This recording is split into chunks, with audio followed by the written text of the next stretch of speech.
O Expresso e a SIC Notícias, em parceria com a Fundação Francisco Manuel dos Santos, lançam o projeto 5 décadas de democracia. Olhar para o passado para pensar o futuro. Todos os meses, com um tema diferente em análise e debate. Como resolver a crise da habitação e preparar o país para o envelhecimento. Quais os desafios na saúde, na educação, na política e na economia? Que estratégias para as alterações climáticas, as migrações e o combate à pobreza? Para saber as respostas a estas e outras questões, acompanhe os debates na SIC Notícias e saiba mais sobre o projeto no Expresso. Boa noite, seja bem-vindo ao último debate sobre as 5 décadas de democracia. Ao longo do ano, a SIC Notícias, o Expresso e a Fundação Francisco Manuel dos Santos refletem sobre o que mudou nos últimos 50 anos e que lições devemos retirar para melhorar o futuro. Esta noite perguntamos aos nossos convidados como afirmar Portugal na Europa. Estão hoje connosco Adolfo Mesquita Nunes, advogado, Joana Silva, professora na Universidade Católica Portuguesa e economista no Banco Mundial, e dentro de alguns momentos vão juntar-se também a nós Henrique Brunet, consultor em assuntos europeus, e Ana Santos Pinto, professora na Faculdade de Ciências Sociais e Humanas da Universidade Nova de Lisboa. Muito boa noite aos dois. Vamos iniciar a nossa conversa dentro de alguns instantes, mas para já uma peça de enquadramento, porque 35 anos depois do fim da Guerra Fria, o mundo volta a viver um período de tensão crescente. A Europa está obrigada a investir mais na defesa e Portugal não é exceção. A Europa até pode não entrar em guerra ou sequer participar em qualquer conflito, mas o reforço dos orçamentos de defesa é inevitável agora e no futuro mais próximo, o que significa que Portugal terá rapidamente de pensar de que forma poderá afirmar-se neste contexto. Nós não podemos olhar para o que se está a discutir de reforço da segurança e defesa e de maior investimento e pensar que é vendermos então uniformes e botas. Nós temos tecnologia e temos também que participar com isso. Numa altura em que a Europa sente cada vez mais a tensão entre Rússia, Estados Unidos e China, ao fim de um mundo global e de comércio internacional crescente.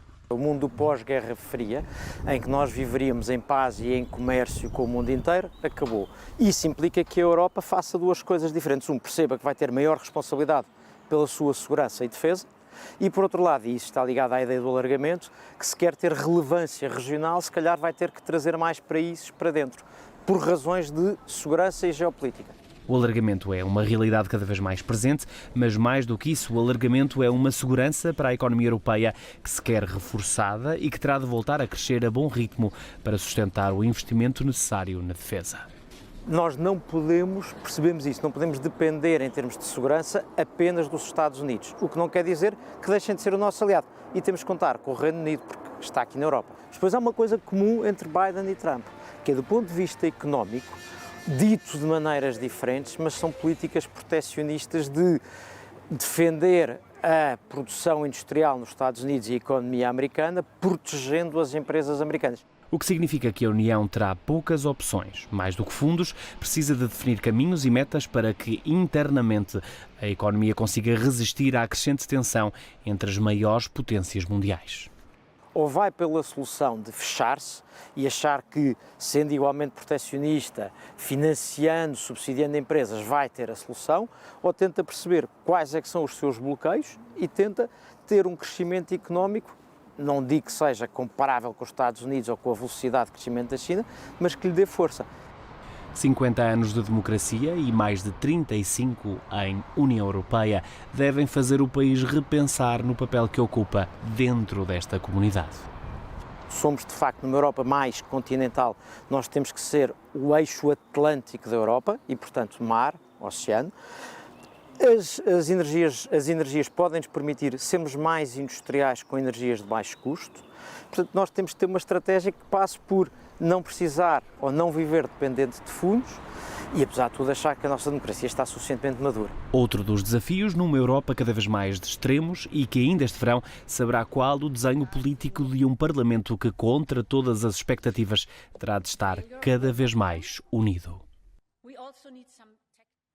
Partimos agora para a conversa com os nossos convidados. O Henrique Porné já se juntou a nós. Boa noite, Henrique. Boa noite. Muito bem-vindo. E é por ti que eu vou começar, precisamente.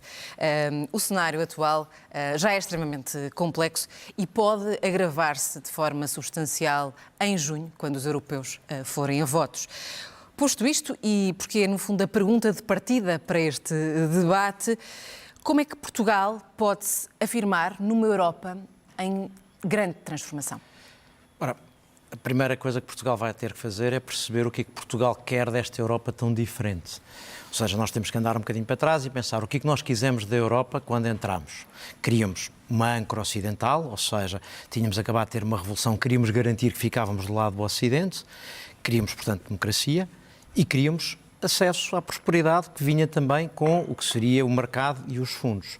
Esse mundo e essas expectativas já não podem ser a nossa equação. Portanto, nós temos que repensar o que é que Portugal quer de uma Europa que vai ser mais continental, ou seja, com o alargamento ou com perspectiva de alargamento torna-se mais continental, com um fechamento económico em termos de globalização torna-se menos aberta no comércio e, portanto, com o alargamento, provavelmente terá menos fundos disponíveis. Portanto, que modelo é que nós queremos? Eu diria, e agora para ir direto, diria que queremos alargamento, porque temos noção, que a segurança europeia e que a nossa europeia, relevância global depende do alargamento.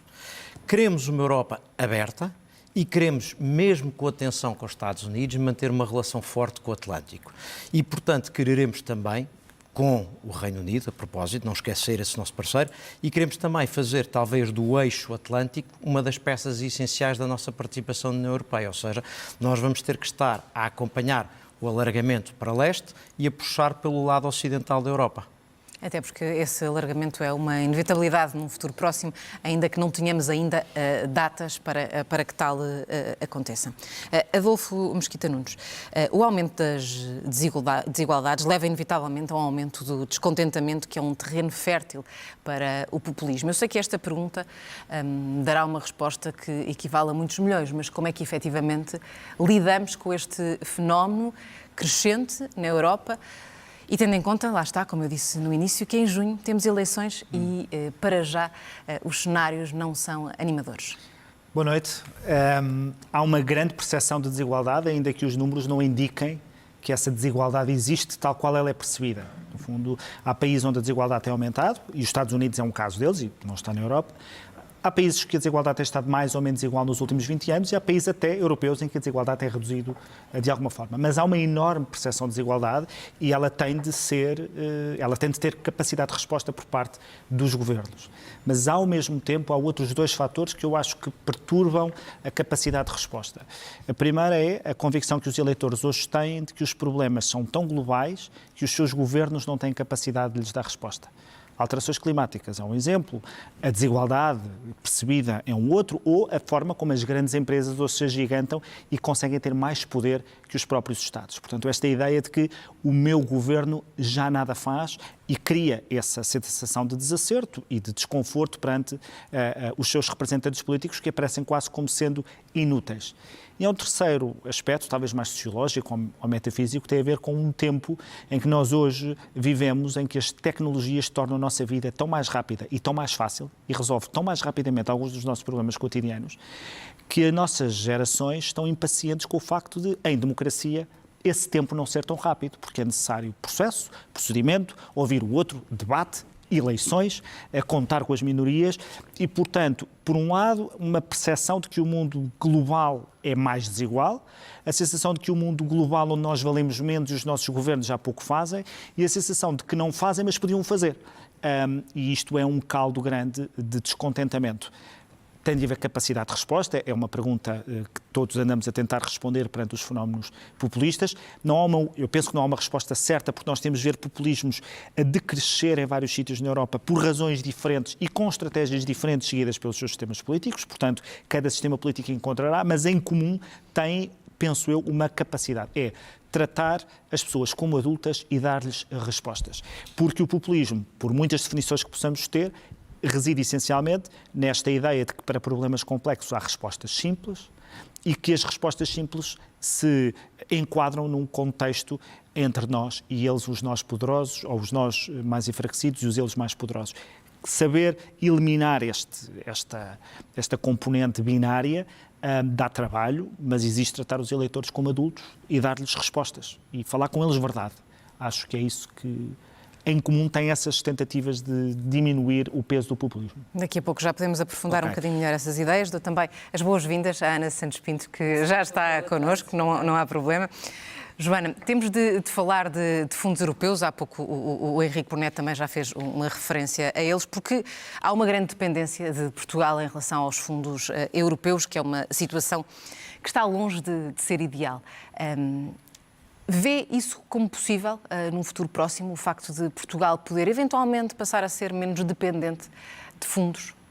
É muito importante para a nossa economia, até porque o que se espera que aconteça em termos da política europeia, que já vem acontecendo com esta política agora de industrialização, mas com targets, com objetivos concretos de uma economia mais verde, mais digital, portanto, se apoiando setores concretos e menos uma política de coesão. Quanto mais a Europa caminhar para uma política que tem estes grandes objetivos, mas muito setoriais, menos ficará para os fundos de coesão, por exemplo.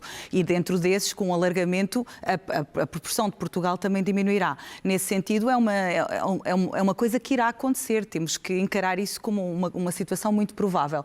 E, de facto, é importante, como país, decidirmos o nosso futuro, que setores queremos que prosperem, que economia queremos que tenha, e isso depende muito mais de todos nós, no nosso conjunto, do que dos fundos europeus, apesar de serem importantes e termos que os utilizar muito bem.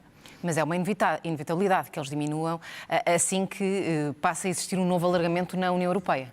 E uma nova orientação política. Portanto, esta política de industrialização com 3 vértices, com aposta nos setores digitais, aposta na descarbonização e depois, por outro lado, tentar proteger da China em termos dos produtos finais, mas também dos inputs e manter os empregos na indústria, é uma política muito específica e muito diferente de fundos de coesão. As regiões que vão beneficiar com esta política são diferentes daquelas que beneficiariam de uma política mais alargada de coesão. Nesse sentido, e porque a nossa especialização é diferente da média europeia, é normal que os efeitos que tenha na nossa economia sejam bastante diferentes. E não devíamos já estar a preparar-nos para esse acontecimento que parece uma inevitabilidade? Nós devemos ser a economia mais forte que consigamos. É mesmo muito importante para Portugal ter um crescimento forte, um crescimento ancorado em fundamentais como o investimento, como as exportações, que consigamos atrair investimento estrangeiro, sermos o mais produtivos possíveis. Isso são as questões fundamentais para nós. É isso que vai aumentar os nossos salários, é isso que vai garantir um crescimento sustentado. Além disso, teremos os apoios e está nas nossas mãos usá-los o melhor possível. Mas, de facto, não devemos ter uma economia que dependa desses apoios para prosperar. Isso será um problema, porque depois quem decide o que vamos fazer não somos nós, é a Europa, e em função dos interesses de todos os parceiros que podem não coincidir com os nossos. Ana Santos Pinto, durante muitos anos a segurança foi, no fundo, uma preocupação quase residual por parte dos europeus, mas agora, no atual estado das coisas, passou a ser uma preocupação essencial. E recentemente foi até anunciada a primeira estratégia industrial de defesa da União Europeia. Podemos, no fundo, arrepender-nos destes anos perdidos em que, de certa forma, a questão da defesa foi negligenciada, ou ainda vamos a tempo? Permita-me que comece por distinguir aquilo que é uma dimensão de segurança, e essa dimensão de segurança não foi descurada, porque a segurança não é só esta componente de defesa e do ponto de vista militar, e essa segurança foi um trabalho e uma conquista que a União Europeia foi fazendo, porque é uma segurança do ponto de vista económico, do ponto de vista social, e depois também, obviamente, uma segurança física, e essa teve um processo contínuo de crescimento que é até diferente daquilo que estamos a falar agora em matéria de defesa. E em matéria de defesa, eu creio que é importante nós andarmos para trás umas décadas e perceber que a opção depois da Segunda Guerra Mundial foi apostar na reconstrução económica, foi colocar a tónica naquilo que é o modelo social europeu e que caracteriza a União Europeia, e por isso também a dimensão de defesa ficou afastada desde o início. A história da construção europeia é marcada na década de 50 pelo fracasso da Comunidade Europeia de Defesa, e fez com que a defesa fosse sempre, e nem boa verdade continua a ser, um tabu dentro da União Europeia, pela relação com a Aliança Atlântica e pela forma como os investimentos de defesa são geridos dentro das sociedades com uma dimensão de Estado Social. Há este argumento base de que é incompatível termos um Estado Social e uma defesa e um investimento em matéria de defesa. E aquilo que a União Europeia tem feito desde 2013 é, de facto, olhar para a reindustrialização e perceber que esta componente de defesa é uma alavanca importante para essa reindustrialização. E aqui a Comissão Europeia escolheu uma estratégia gradual e inteligente de colocar aquilo que é a sua principal arma, e que é a arma dos fundos e a arma do financiamento, e dizer: há um momento em que vocês vão precisar deste financiamento e, nesse momento, só a Comissão Europeia o pode dar. E esses primeiros passos foram dados com o anúncio do Fundo Europeu de Defesa, que não implica a construção, mas implica a investigação e o desenvolvimento de protótipos, mas chegou um momento em que isso já não é suficiente e é necessário fazer um investimento na própria capacitação. E é isso que ouvimos agora com o recente plano e com esta estratégia, que é, de facto, uma estratégia para a indústria de defesa, porque é isso que é possível dentro da União Europeia. Uma coisa diferente é a dimensão de comando e de operações. E isso a União Europeia não tem e não se constrói num curto prazo, claramente. Mas aquilo que tem é o ideal? Não, não tem o que é ideal, porque não consegue por si mesma construir uma capacidade que lhe permite agir autonomamente. Mas essa foi uma decisão consciente e deliberada dos decisores políticos quando optaram por manter a defesa como algo fora deste processo integrativo, considerando que não iria voltar um momento em que a guerra na Europa e a necessidade do investimento em defesa fosse uma realidade. Optou-se por uma estratégia diferente, que é a estratégia da interdependência e da criação de laços económicos e de comerciais, de olhar para o alargamento e bem como um instrumento de democratização e de consolidação das sociedades. Só que há um mundo fora desta bolha europeia. E esse mundo vive e desenvolve-se de uma forma que não é a mesma que a União Europeia idealizaria. E, portanto, esta ideia de poder regulador, e que é de facto um poder regulador, olhamos agora para não só da dimensão ambiental, mas até do próprio ponto de vista do comércio digital, etc. A União Europeia é um poder regulador, mas para regular e para impor normas é preciso outro tipo de capacidades. E aquilo que podemos assistir no médio prazo é que a União Europeia não tenha a capacidade para agir quando acha que deve agir e nos termos em que deve agir. E isso, neste momento, a União Europeia não tem, e a consensualização para o construir está um bocadinho longe ainda de ser atingida. Henrique, já aqui foi, de certa forma, também abordado, porque o alargamento da União Europeia vai ter um impacto natural para Portugal. Podemos, desde já, dizer que é um impacto negativo ou não? Eu acho que nós temos que fazer aqui uma escolha. Ou fazemos uma conta ao dinheiro que vamos deixar de receber e então passamos a achar que é um impacto negativo, e a nossa lógica na União Europeia é uma lógica de quanto dinheiro é que recebemos da Europa, ou temos um olhar de o que é que isso importa à Europa. E se nós quisermos ter esse segundo olhar, então eu diria não, é positivo. Isto é, a ideia do alargamento pensada enquanto aumentar o peso geopolítico, geoestratégico da União Europeia é positivo para Portugal, porque este bloco onde nós estamos tem maior relevância. Também quer dizer que tem maiores responsabilidades. Agora, para nós, é preferível uma Europa que seja maior e que tenha mais peso do que uma Europa mais fechada sobre si. Portanto, nós temos interesse nessa dimensão europeia. O que não podemos fazer é ignorar as consequências. E há aqui 3 coisas que foram ditas já que acho que é importante falar. Uma é aquilo que o Adolfo dizia sobre falar verdade. Das coisas que me parece mais importante neste momento é, e já vem desde o começo da guerra, sobretudo, que é falar verdade. E não foi muito claro, houve poucos líderes europeus que falassem, por exemplo, com a clareza da Presidente da Comissão, quando disse nós temos que apoiar a Ucrânia, isso tem custos, mas é um custo que nós temos que suportar e por boas razões. E não apenas pelas razões morais de apoiar a Ucrânia, mas porque é do nosso interesse que a Rússia não ganhe. E, portanto, nós agora, portugueses e europeus, precisamos de perceber esse custo e se quiser, isso é quase uma espécie de pré-custo do alargamento. Esse custo é um custo que nos interessa a nós, porque uma Europa onde a segurança e a ordem esta é decidida pela Rússia ou é decidida por uma não derrota da Ucrânia é completamente diferente. Portanto, temos interesse. Temos interesse no alargamento. Temos uma maior dimensão. Agora, isso implica que nós pensemos, do ponto de vista até económico, de forma diferente. Há um aspecto, e agora pegando numa coisa que a Ana estava a dizer há pouco, um dos aspectos interessantes na discussão sobre a defesa e segurança é que nós não estamos a falar de um exército europeu. Não é disso que se anda a falar. O que se anda a falar é nós temos que ter capacidades e por isso temos que ter capacidade industrial. Ou seja, há aqui um duplo raciocínio. Um elemento de segurança e defesa, evidentemente, mas um elemento industrial, económico.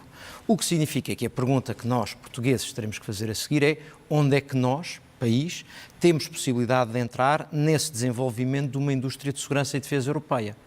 E temos capacidade, existe capacidade industrial em Portugal, em algumas áreas existe. Isso significa que nós temos que pensar de uma maneira diferente sobre nós do que pensávamos. É essa a grande alteração, que me parece. Obriga-nos a pensar de uma maneira diferente. E, no fundo, posso agora até passar para a Joana, porque pode dar resposta, no fundo, a esta ideia aqui deixada pelo Henrique, se temos capacidade para ir atrás desta ideia de investimento na reindustrialização da defesa. É um setor muito particular e, de facto, a política de industrialização vai além da defesa e não é o setor principal da aposta desta política europeia. A ideia tem mais a ver com as energias renováveis, com carros elétricos, com a digitalização em geral, porque este setor não é um setor que move economias, digamos, tem a componente de dependência, de autossuficiência, mas não tem a componente do emprego, que também é um dos pilares fundamentais desta política industrial. Neste sentido, essa questão, há sempre, em termos económicos, os economistas acham que há sempre este trade-off entre termos menos dependência e sermos autossuficientes em algumas coisas estratégicas, mas também entendermos que para produzirmos vários produtos finais precisamos de matérias-primas dos outros países que só existem noutros países. É preciso entendermos que se bloquearmos o comércio internacional em vários produtos, vamos ter menos variedade e vamos ter produtos mais caros. Não é que isto se aplique ao setor da defesa, que eu acho que a sua componente económica é diferente, mas mais em geral, quando pensa em guerras, não no sentido físico, mas guerras comerciais, por exemplo, um mundo mais protecionista, em que os Estados Unidos tomam uma postura mais made in America e a China toma uma postura mais made in China, uma resposta que a Europa poderia conceber era vamos também fazer este tipo de política e proteger os mercados. Mas é preciso ter a noção que, mesmo com uma política industrial cujo objetivo seja promover o emprego industrial e promover certos setores, nós precisamos de algumas matérias-primas que estão nestes países e, se queremos uma economia mais verde, ter carros mais baratos da China é essencial. Portanto, numa economia como nós temos hoje, muito globalizada, muito integrada, esta ideia de made no lugar é uma ideia que pode ter custos económicos muito, muito grandes. E é um caminho que se está a fazer um pouco no mundo, que em alguns grandes blocos, portanto, que nos deve dar que pensar, porque o argumento de autossuficiência é importante, mas não é o que move a economia. Mas qual é que pode ser, por exemplo, o interesse de Portugal? O interesse de Portugal é sermos o mais produtivos possível, é termos o mais emprego possível, é termos os melhores salários possíveis. Isso são coisas muito importantes para o bem-estar de toda a população. É claro que também temos que estar numa Europa que nos apoie em momentos fundamentais, mas não é claramente termos uma força militar importante. Portanto, é mais do ponto de vista económico que a nossa relação na Europa é pertencermos a um bloco que é maior, que é um mercado maior, que é muito mais poderoso e que nos pode dar um vigor económico que sozinhos não tínhamos. Portanto, nessa ideia, não só pela questão dos fundos, mas pelo mercado que temos acesso na Europa e através da Europa depois aos outros blocos comerciais, isso é muitíssimo importante para a nossa economia. Os grandes blocos hoje em dia do crescimento económico de Portugal, estas são as exportações e isso é um investimento. Portanto, esta economia globalizada e fazer parte deste bloco económico é muito importante para nós, muito para além dos fundos e estas questões de autossuficiência e de menos dependência. Há pouco o Adolfo falava de uma questão essencial na Europa dos nossos dias, a questão dos populismos, e ficou no ar a ideia de que há países que têm sabido lidar bem com o crescimento dos populismos. No fundo, eu pedia-lhe que trouxesse para essa mesa algumas ideias que em Portugal também possam ser acolhidas e aplicadas. Não é tanto a ideia de que há países que estão a lidar melhor, mas em que os ciclos políticos desses países têm visto populismos crescer e depois de crescer, e que a forma como os sistemas políticos foram organizando são diferentes. Nós podemos continuar sempre a discutir como é que devemos lidar com o Partido Populista. Não há uma resposta única. A ideia de falar a verdade parece-me importante, e o não simplificar os problemas também parece importante. Quando estamos a falar de proteccionismo, é um ótimo exemplo, dizer às pessoas que se nós quisermos proteger a nossa economia através de fechar fronteiras, que é uma medida muito popular e sobretudo é uma medida muito intuitiva, se fecharmos as nossas fronteiras vamos proteger os nossos agricultores, vamos proteger os nossos industriais, vamos proteger o nosso comércio, aquilo que nós vamos ter é um imposto sobre os mais pobres, porque vamos ter menos produtos e produtos mais caros. Portanto, é preciso falar a verdade, é preciso explicar isto às pessoas. Da mesma forma, falávamos há pouco, ainda antes de entrar, sobre a compatibilização entre as preocupações de sustentabilidade, preocupações ambientais e, ao mesmo tempo, as preocupações de crescimento económico. Só num mundo de respostas fáceis é que crescer economicamente e combater alterações climáticas são incompatíveis. Aliás, vários países europeus têm mostrado que é possível reduzir emissões e crescer economicamente. O que nós não podemos aceitar é políticas binárias em que, de um lado, queremos regredir do ponto de vista populacional ou queremos ter uma menor... As gerações antigas, gerações mais velhas, eram mais sustentáveis porque eram em menor número. Mas é preciso explicar porque é que antes havia menos pessoas. Havia menos pessoas porque morriam muitas à nascença e morriam muitas nos primeiros 5 anos de vida. Nós queremos voltar ao tempo da mortalidade infantil, que foi uma das maiores conquistas da globalização e da nossa civilização, ou não? E, portanto, nós também não saímos da Idade da Pedra porque, de repente, acabaram-se as pedras. Nós saímos da Idade da Pedra porque descobrimos formas mais eficientes de ser produtivos. Ora, é a tecnologia, é o crescimento, é a ciência que nos pode ajudar a vencer os principais desafios climáticos que nós temos. E, portanto, é sair desta ideia binária de ou temos mais crescimento ou temos mais ambiente e encontrar forma de falar a verdade e de conciliar, porque elas são conciliáveis. Eu recuso-me a aceitar que vivemos numa sociedade em que as pessoas estão condenadas a querer e a multiplicar respostas que não são úteis para os seus problemas. Admito isso circunstancialmente, mas não de um ponto de vista de perpetuidade, se quisermos. Isso leva-me também a outra questão, Adolfo, no fundo, como é que se podem conciliar as medidas ambientalistas com as reivindicações dos empresários e de um setor estratégico também, que é a agricultura? Desde logo, sendo claro que o setor da agricultura é essencial não é só para a economia, mas é para a nossa vida, é para a nossa existência. E, portanto, é explicar às pessoas porque é que é essencial e sem dogmatismos ou sem ideologias, como se para defendermos a agricultura, temos de estar a falar de touradas, que é uma discussão que entra logo sempre que se começa a falar de campo e de agricultura. O campo e a agricultura são um dos maiores defensores do território. Cria externalidades negativas, cria com certeza.